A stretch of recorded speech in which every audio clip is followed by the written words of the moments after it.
This segment of Go Marvel Life is brought to you by Chesapeake Eye Center. You woke up this morning. What's the first thing you did? It's not a trick question. Think about it. It was not brush your teeth. It was not put on the coffee pot.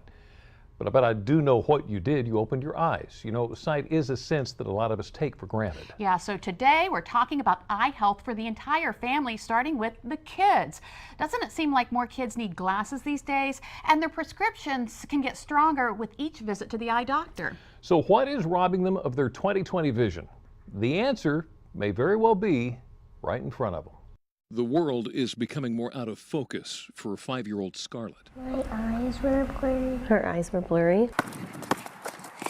And 9-year-old Owen. The hoop and the basketball just seem way smaller. It's way harder. But now Owen wears prescription sports glasses to see the hoop. He's been wearing glasses since kindergarten, 3.5 years ago. His mom says she was surprised that he needed glasses at such a young age.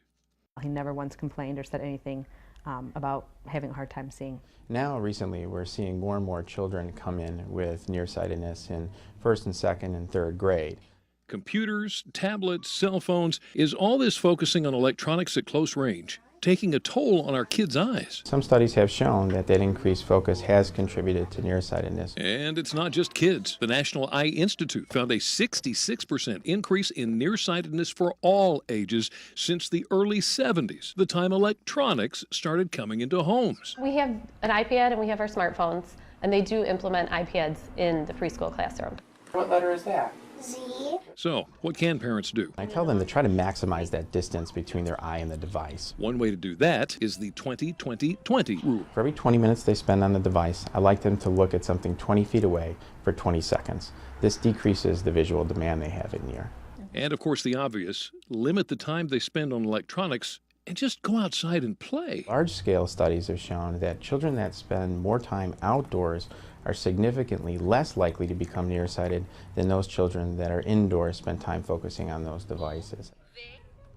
So another way to maximize the distance between your eyes and your handheld device, punch yourself in the chin. Oh, really? The space between the knuckles and the elbow is the perfect distance. How about that? Understand? Oh, that advice is relevant for adults too. And when it comes to our eyes, there are also many things that can harm them, like tattoos. Your reaction's probably the same as mine. Tattoos? Really? Come on. Studies show that 1 in 5 people has a tattoo. So joining us today to tell us a little bit more about this new research is ophthalmologist Dr. Jason Yonker with the Chesapeake Eye Center. Thanks for coming in. Appreciate it. Thanks for having me. Tattoo? Honest to goodness, a tattoo could hurt my eyes. Tattoos. I mean, it was funny because I came across the article a couple months ago in Ophthalmology Times, one of our journals, and this was actually data presented at Hopkins.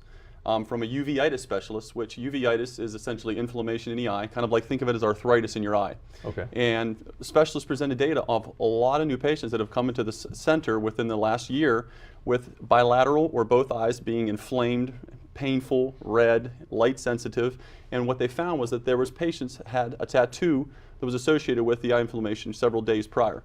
Now, the research focuses on the black ink in the tattoo. What is it about the black ink? We really don't know, and that was one of his take-home points was that as far as the black ink is concerned, we're not sure where that link comes into play. But what's interesting is if we can find out what is in that ink that's triggering that immune response, then maybe this is something you can actually extrapolate into other diseases such as like sarcoidosis or rheumatoid arthritis or lupus or Lyme disease. These things have certain triggers that we don't know. And so if there's something we can actually study and find out about this, it might be really interesting down the road of having a link to some of these conditions that plague so many people on the shore. Now, I have seen some pretty big tattoos. Does the size make any difference? Its size what they found from the study was that most of the people that had the reaction had multiple tattoos.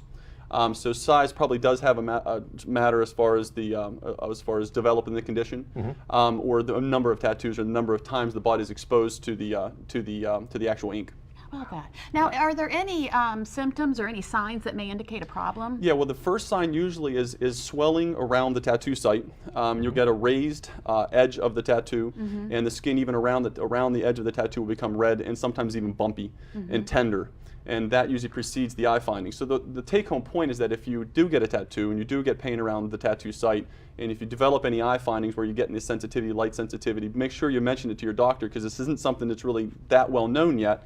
And this is something that's treatable with medications to reverse the findings. And this is something, if untreated and if left untreated, it can create a lot of scarring in the eye, which can lead to other conditions such as glaucoma in these patients. And several of the patients in the study had to have glaucoma surgery on their eyes in order to control the eye pressures from the extensive scarring that came from the inflammation. Okay, while I got you here, I wear contacts, and understand there's a big thing coming out now about bacteria being able to reside in the contacts, and I guess that would cause a lot of eye problems too. What are your thoughts on this? Well, this is one of our things we have with a lot of our patients in the office. We deal with a lot of contact lens overwearers or overusers, essentially patients that were in their contacts all day long. They take them out, maybe put them in a solution only for a few hours at night, and that's really not enough time for the solution to actively clean the contact lens. And the other thing we find is that patients like to top off the solution. So they take the contact lens out, maybe there's a little solution left in there, and they'll just fill it back up instead of actually dumping that out, filling up with fresh contact lens solution. There's a couple things that you can do to help prevent it. One is there's a solution from Ciba Vision, which is called Clear Care. It uses a peroxide-based solution that actually neutralizes a lot of these bugs and are better than the other typical types of rinse solutions. The other thing is daily contact lenses. What I recommend to a lot of my patients who have potential issues where you may go on to develop infections from contact lenses, where you wear them and you throw them. And that's what I've actually gone into myself. It's a lot safer. You don't have to worry about the solutions. So those are a couple of the issues, but the eye is covered in skin, just like our body's covered in skin. And if there's no scratches on your skin, bugs can't get in. And so you can wear the contact lens even if it did have some type of contamination from something like a Pseudomonas bug, which is one of the bugs in the study that they were looking at. But if there's not a cut or an insult, the bugs really can't get in usually. But it's when you overwear them, or you have concomitant dry eye or surface issues with your eye where you might have a lot of irritation with your eyelids, and you have a irritation of the skin, then those bugs can get in. So one of the things is taking good care of your eyes, making sure you're not overwearing the contact lenses, and seeing your eye care professional regularly, because a lot of these patients may stretch that 1 month contact lens into 2 months or 3 months, or miss that one appointment and say, well, I've got an extra month of contact lenses, I can wait a few months to get in to see the eye doctor, I'll stretch these ones out. And that's usually where the patient runs into problems. All right. Dump it completely daily? Daily. And get rid of the contact lens case. I usually say probably at least monthly or bi-monthly. Toss and get a fresh case. Put in fresh solution. Dr. Jason Yonkers, thank you so much. Thank you for having me. To read more from Chesapeake Eye Center on how to keep your vision healthy, go to delmarvalife.com and click on the show tab. We're talking about your eyes. Jimmy, one thing we all do, and I love to do, is close them for a little bit of shut-eye. Oh yeah, but the truth is, many of us just don't get enough sleep. In the final part of our series, Normal or Nuts, find out how to fight insomnia so you don't feel like you're going crazy. And a little later on, no, you're not losing it. Yes, that is Nick Jonas on Hawaii Five-0. You're going to find out why the small screen is nothing new to him and what role he's playing on tonight's season finale. Delmarva Life. We'll be right back.